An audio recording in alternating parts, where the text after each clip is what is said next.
Kremlin treme de modo inusual. Um misterioso ataque de drones ao Kremlin, um explosivo colocado em um carro que feriu um dos principais apoiadores da invasão da Ucrânia, secretário de Putin no Palácio Presidencial, 4 aeronaves militares de última geração derrubadas em um dia de testes, incêndios inexplicados por toda a Rússia além de um outro inexplicado no Ministério de Defesa e 2 infiltrações de brigadas militares anti-Putin na fronteira sul, para só mencionarmos estes. Com isso tudo dentro do país, a liderança do Kremlin está tremendo, escreveu Anna Nentova, correspondente do Washington Post, que nunca viu tão grande abalo na cúpula do Kremlin. Anna Nentova cobriu o regime de Vladimir Putin durante 2 décadas e nunca viu tamanho caos e confusão. A toda hora os analistas do que se passa no cerne do regime putinista julgam ver sinais de intrigas palacianas verdadeiras ou falsas. Aumenta a instabilidade o grande confidente de Putin, Yevgeny Prigozhin, chefe da milícia preferida do ditador, o Wagner Group. Em recentes vídeos Prigozhin xingou desbocadamente os principais comandantes militares russos e exige a punição do ministro da Defesa, Sergei Shoigu, e do chefe do Estado-Maior Conjunto, General Valery Gerasimov. O Kremlin carrega a sua óbvia corrupção e incompetência e os ucranianos intensificam sua guerra psicológica para exacerbar as divisões no regime herdeiro de Lenin e Stalin. Ataques intensificados de drones a bases militares, refinarias de petróleo e depósitos de combustível, oficialmente não reconhecidos como o do Kremlin, e o incêndio suspeito no Ministério de Defesa. Os ucranianos divulgam com insistência seus planos de contraofensiva que demora para sair, mas destrói os nervos russos. Já tinham feito uma contraofensiva surpreendentemente bem-sucedida para recuperar Kharkiv. Prigozhin acusa os soldados do exército regular russo de terem fugido da batalha em Bakhmut, acusa o alto comando de traição à pátria e promete ir a Moscou acertar as contas com os deputados putinistas que defendem aos generais. Prigozhin tirou propagandística foto no centro de Bakhmut anunciando a conquista de cidade onde ainda se combatia. Na realidade o centro já havia sido conquistado há tempo. Logo a seguir anunciou que retirava seus milicianos e deixava só 2 deles para defendê-la caso o exército regular russo não conseguisse fazê-lo. Uma bufetada na cara dos generais. Mas Prigozhin também é acusado de traição, e não se sabe se suas bravatas não visam postulá-lo para sucessor de Putin. Moscou disfarça mal suas impressionantes perdas.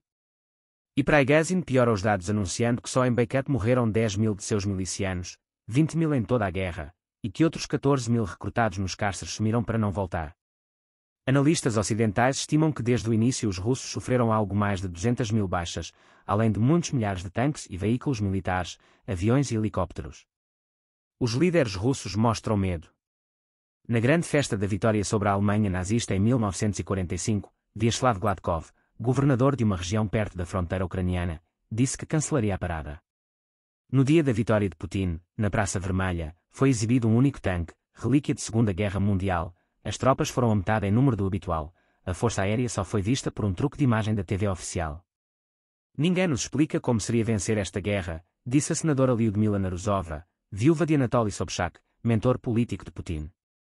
Os objetivos de desnazificação e desmilitarização não foram atingidos. Ante os ucranianos armados e equipados pelos ocidentais, Narusova afirma que a meta de desmilitarizar a OTAN é inatingível. Ninguém mais entende o plano de vitória de Putin. O líder checheno Ramzan Kadyrov, aliado de longa data de Prigozhin, parece ter cortado relações com o chefe de Wagner e as 3 principais forças russas no cerco de Bakhmut. Wagner, as milícias chechenas e o exército regular, lutam entre si enquanto as tropas ucranianas avançam. Abbas Galiamov, ex-redator de discursos de Putin, disse à jornalista do Washington Post que o Kremlin está tremendo. Kiev comemora a eficácia de sua guerra psicológica contra o regime russo.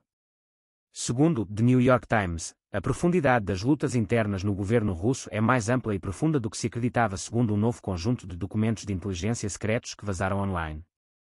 A principal agência de inteligência doméstica da Rússia, o Serviço Federal de Segurança, FSB, acusou o Ministério da Defesa do país de ofuscar as baixas russas na Ucrânia, reforçando as diatribes de Prigozhin. Pelos documentos, o presidente russo, Vladimir Putin, não conseguiu uma vitória militar por brigas internas e acusações entre agências russas responsáveis pela guerra. Putin há tempos se gabava de que a Rússia é o líder mundial em mísseis hipersónicos, que sistema ocidental algum conseguiria interceptar. Por fim mandou disparar 6 desses, mas todos foram derrubados pelos veteranos mísseis Patriot americanos, como registrou a imprensa internacional. Putin então resolveu prender 3 cientistas do Instituto Kristianovich de Mecânica Teórica e Aplicada em Novosibirsk que trabalharam nesses mísseis hipersónicos acusados de traição. A saída semeou pânico nos cientistas que trabalham nos projetos militares russos. O porta-voz do Kremlin, Dmitry Peskov, falou de uma carta aberta de cientistas siberianos defendendo os indiciados, alegando que os processos infligiriam sérios danos à ciência russa. E não são os primeiros que caem nas rédeas da vingança ditatorial.